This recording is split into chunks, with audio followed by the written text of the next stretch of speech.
Hi friends, welcome to my channel. In today's video, I'm going to talk about how to calculate quarter to date by using DATESQTD function. Already I have seen this kind of example by using total QTD as well as filter function. So in this video, I'm using DATESQTD function. So please try to watch all my previous videos so that you'll get more understanding in Power BI. Now let's go to the Power BI desktop. There you can understand the today's video demo. So for timing, already I have designed the report, so I'm gonna explain each and every step what I've done here. So before getting the details of the report, let me explain what are the tables I have imported from the Excel. So now you can see that this is the dim customer, geography, product, sales territory, dim date, category, subcategory, internet sales. So these are the tables I have imported from the Excel, and also we'll try to understand what kind of relationship we have established between the dimension tables and fact tables. So understanding relationship, it's very important. So we'll try to see that is also. Just click on model, collapse these two, scroll down a little bit. Now you can see that already I have enabled the relationship between the dimension tables and fact tables. For example, if I place the mouse over here, we can see that based on this key column, like customer key, I have enabled the relationship between the fact, internet sales and dim customer. So you mean we can understand what kind of direction it's like a one direction to many directional. So how the filter propagation flowing, so that you can understand. So like that I have enabled the relationship for all the other tables also.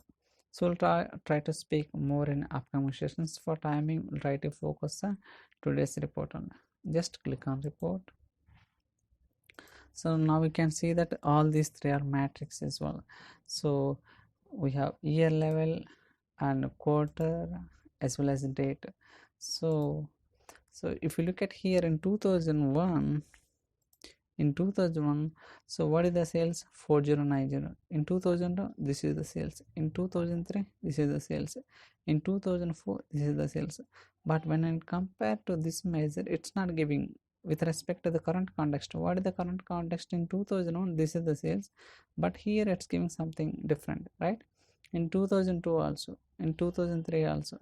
So it's not giving with respect to the current context. So that is the reason I have created a separate matrix for that. So here if you look at here, with respect to the 2001, it's giving correct only. In 2000 also correct, 3 4. But why I have created again here?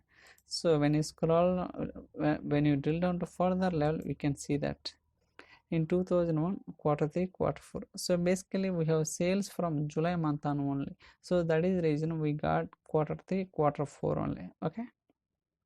So we'll drill now to further level. This is the year level, quarter level, day level. Now we can see that in quarter 3 we can see the sales from 1st July onwards. But if you notice here, we do not have any sales for the 12th July and also 18th July. So there are some cases that there are dates we do not have any sales. So that is the reason. So I'm creating a separate measure to eliminate this kind of dates. I do not want to include the dates which do not have any sales. So I'm just taking only the sales having dates. So that is the reason I have created a separate measure. So I will try to show that is also. Just drill down. This is quarter level. So now if you notice here, we do not have any 12th July and also 18th July because we are ignoring those dates. There are no sales for those dates, so that is the reason I'm not considering into this measure under. Now if we calculate quarter to date, now we can see clearly 22 plus 32, 54. So 54 plus 10, 60, 64 plus 68, 70. So like that it's giving properly. Okay, now you can see. So and also we have different pays. So here I have shown in different visual here based on two slices, like this is the year slicer, this is the quarter slicer. Based on that we can understand the quarter to date how it is. See, it's working fine.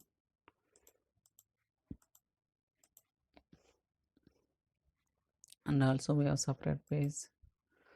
So in these we have two slices, one is the country slicer, another one is English education.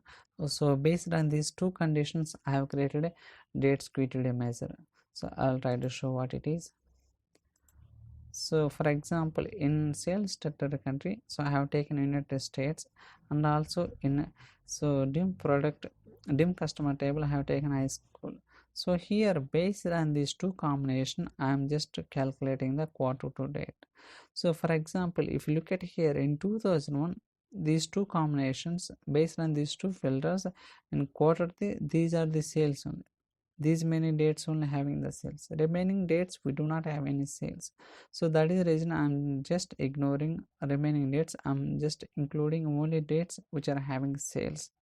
So if we calculate 6 plus 2 8, 8 plus 2 10, 10 plus 2 4, so like that it's giving the quarter to date in quarter 3. Same for quarter 4 also, right? In 2002 also same thing, in quarter 2 also. Okay, like that, so it will work. So quarter to date based on these two filters. So I'll try to show so what kind of expression I have written to get these numbers and all. So click on demo measures, just total sales. So try to zoom it. Now we can see that I have declared one variable total sales. So within this I have used the calculate sum x function, and finally while returning I'm just validating whether the sales are blank or not. If it is blank, return the blank, otherwise return whatever the expression I have executed, it will execute it. Okay, this is the total sales. But in DATESQTD1, so here also same, but here I have used the DATESQTD function and taking the input parameter as a date column. Okay, and DATESQTD here also. So for getting the with respect to the year context, I am just taking the isFilter function. Based on that I have written the expression. So in third measure, now we can see, and fourth measure, here I have used the filter functions. So for the English education is a high school, and the sales territory country is United States. Okay, so like that I have written the expression, and so I hope you like this video. If you have any questions or queries, you can send me an email or drop your comments in the comment section, so that I'll try to reply as soon as possible. So please subscribe my channel. So stay tuned for other videos. Thank you so much for watching.